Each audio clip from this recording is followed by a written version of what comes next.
قد يراك البعض تقيا، وقد يراك آخرون مجرما، وقد يراك آخرون كذا أو كذا أو كذا، لكن الحقيقة أنك أنت أدرى بنفسك. السر الوحيد الذي لا يعلمه غيرك هو سر علاقتك بربك. فلا يغرنك المادحون ولا يضرنك القادحون، لأن الحقيقة تقول: بل الإنسان على نفسه بصيرة.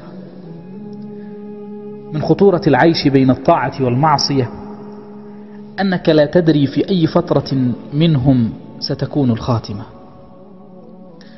افعل الطاعة إخلاصا لا تخلصا، وحافظ على النفل تقربا لا تكرما، فأنت والله أحوج للطاعة، وربك سبحانه غني عنها.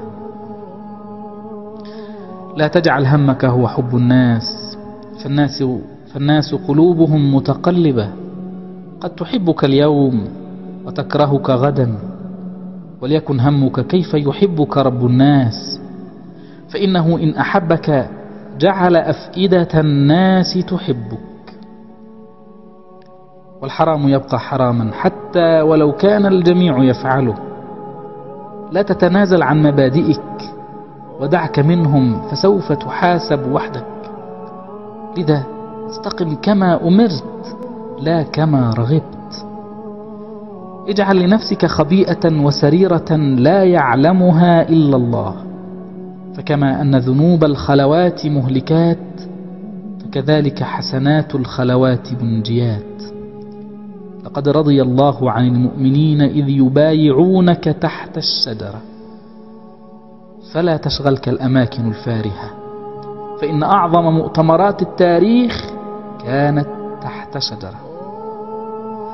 اللهم إني فوضت أمري إليك.